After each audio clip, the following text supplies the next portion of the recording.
If they wanted to fight, they were going to get one. If they didn't want to fight, they were going to get one. They were going to face the animals they think those below them act like. And with Ashleigh in my sights, I knew exactly what to do. I shed the coat belonging to Virgil's brother aside. Whoever I was, that wasn't me anymore. And maybe that man could be with his brother in whatever afterlife exists. Even if 1,000 enemies were in my way, it wouldn't be enough for me and the 74 bullets I had. But I wasn't alone. A helicopter arose quietly from above and offered kindly to save me ammo by decimating the local populace. What can I say? As much shit as I give my government, they can commit war crimes real good. Let me tell you, the Geneva Convention was going to be a Geneva support circle after this. Hunnigan, I owe you one. What comes next is the purification of some billionaire apologists. They won't let you hit, bro. I'm not even sure if some of these guys were infected. They just spent all their time watching podcasts and commenting about women's bodies on social media while correcting the libtards about how grateful we should be for our unfit bosses and those with wealth and abundance. But thanks to the united ignorance of America, they fell in line like good fodder for some collateral kills. Even in a group all with the same mindset, there will always be a class distinction. The Southerners were given their plots of land to satiate their work ethic, even though all their hard work was only benefiting the people above them. They had to give their body and soul for what they had, instead of their leaders providing support in exchange for their services and labor. The average Jose was looked down upon by those who believed themselves to be more refined and developed, living as Club 33 in their Disney castle. Even then, their shrewdness and ego was just a front, just figureheads to cover up the true masters of the land, the one whose dark ambitions manipulated everyone behind the scenes, not letting anyone know until it was too late. In the meantime, it was just the regular people who suffered, thinking that their hard work will pay off, or that they are owed everything without effort. Either way, the winners of the struggle will be the ones above both, only looking out for themselves. The ones who watched as necessary losses meant a sacrifice of human life that never mattered to them in the first place. It mattered to the people fighting for it on both sides. And then look at me. I'm massacring people just because they have different views than me. Hurting people that were manipulated by leaders that lied about having people's best interest in mind. People whose names I'll never know. People who never got their second chance. All these bodies and wasted economy because of the will of a fraction of society. How cruel is that? But still, I pressed on, running and dodging and knowing that with every step towards my goal, I was probably covering up someone else's. But it didn't matter. I had extraction. All I needed was Ashleigh, the only person who has been on every side of the conflict and wants to end it for everyone. She was officially the key. Mike waited for me ahead, out of ammo but not of fuel. I was never expecting a miracle, but I also didn't expect another tragedy. The end was in my sights. But so were several Navistadors who joined the fray. Flight training never taught Mike how to handle a few small bugs, so he had no choice but to become another property on Moneybags' board. And sure enough, Mike is taken down as the Monopoly man rears his head. Mike was swatted like a bothersome fly, and it was time to show the rich man that insects' life don't compare to human lives. I was gonna make sure the only place he parked was hell. The onslaught of fodder for the 1% was at a climax, and I was face to face with more Redditors, manipulated blue-collar workers, and religious zealots than an episode of To Catch a Predator. Almost there. Ashleigh, I'm coming. Unfortunately for them, they were the prey now.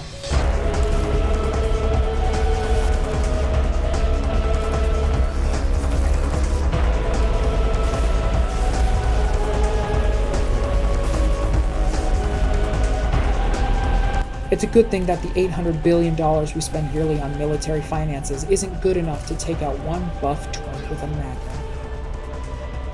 Maybe that money would be better off ending world hunger 4 times over.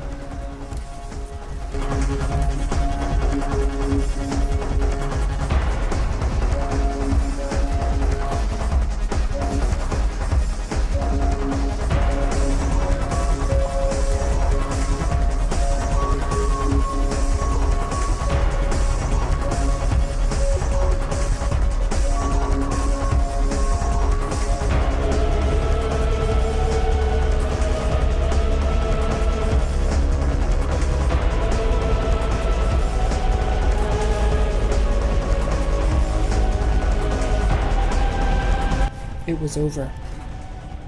The last stepping stone in my way was crossed, with a trail of death and destruction behind me. All it took for an entire oppressive corporation to fall was the determination of one single man. And that man had made it to an ominous-looking chamber that I could feel was the beginning of the end.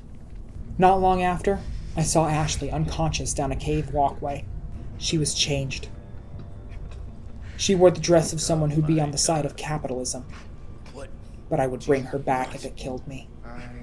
If she had her own mind currently, I know she'd want that too.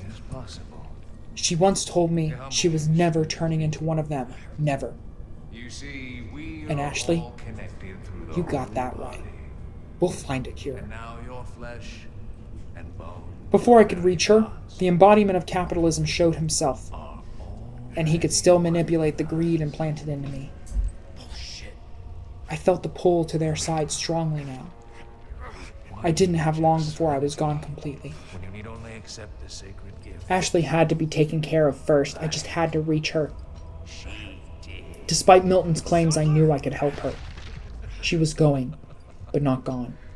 And she deserved to have someone protect her from others making decisions for her body when she was influenced. Maybe it's ironic of me to try and save her with that as my reasoning. But she could hate me after she's able to make her own choices for herself instead of someone else. My determination has paved the way for another miracle, it seems. As another player rolled the dice. Above me, bullets rained down from above, distracting Milton long enough for me to grab Ashleigh and run. The fragile cave crumbled around us. I had to move fast. Ashleigh. Ashleigh. Thankfully, I was strong enough to dodge roll while carrying Ashleigh in my arms. But my focus was wavering. Ahead of me, I saw what could only be my old delusions of grandeur. I saw me and Virgil with medals and praise. I saw me as the greatest makeup model. I saw legions of the prettiest people flock to me, but they were all faceless. They didn't mean anything to me. The masses, the armies of fans I could have were meaningless. Because not once in these visions did I see Hadda and I being ourselves together. I didn't see Lewis with his family. I didn't see Ashleigh and her brother making Sephora the best place for everyone to look the way they wanted, having fun and making memories. Why didn't I see them? Because the people who put these visions in my head were the people who killed any chance of true happiness for anyone who got in their way to domination. And now I carried the last remnant the world had for normalcy left, and I was not letting her go. I reached a metal door, and the only key I had to use was Lewis's. which fit perfectly into the lock. This was it.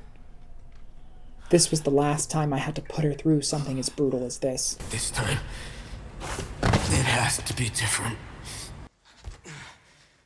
And as my vision faded, I placed her in the machine and turned it on.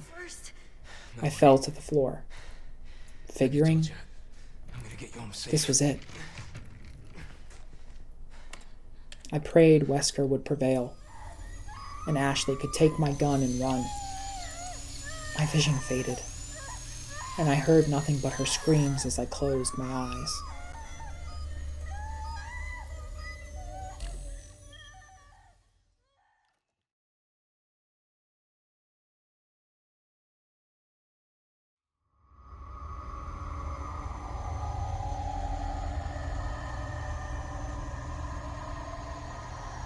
I wake up. I see Ashleigh. nothing but the machine above me. And I call for Ashleigh and... I thought you were gonna die. Oh no. Okay. Not you too. A shock befell me, but I knew this was Ashleigh. She was alive and in her right mind, but almost not in her right body. Can you stand? She said the machine was a success, but it wasn't a procedure that could be done without consequences, because she was too far gone. I found it. I think It was says my we can fault. get out if we go this I way. didn't get here in time. I didn't protect her enough. Hey, I didn't. We're a team, right? She stopped me and told me she was grateful I stuck by her all this I'll be on time. the job. I couldn't pull through without you, she said. And I was confused. After all of this, how did I help? All of this. She said that her choosing to go back to their side was true. She did do that, Yeah, out of fear for her life and mine. thanks to him. It was a ploy to push me away so I could live, because she'd never cared about someone like that before. Not the most uncomfortable. It wasn't places. until her mind faded away that she started to regret it. And in the end, I had saved her. I had allowed her to make the choices she truly wanted, not just what she felt she had to do. And now she was resigned to carry the scars of her choices, scars just like her brother's. She was ready to live with it, something her brother never could. The only reason I came out unscathed was because of my consistent resistance, and also the parasite's less mature state in me. You did this. It felt wrong to stand before her with my body Yeah, I intact did and this. not hers. Hey, But in we're this a moment, team, right? with her newfound focus and strength, Keep this up. I'll be out of a I job. think she looked prettier than I ever could.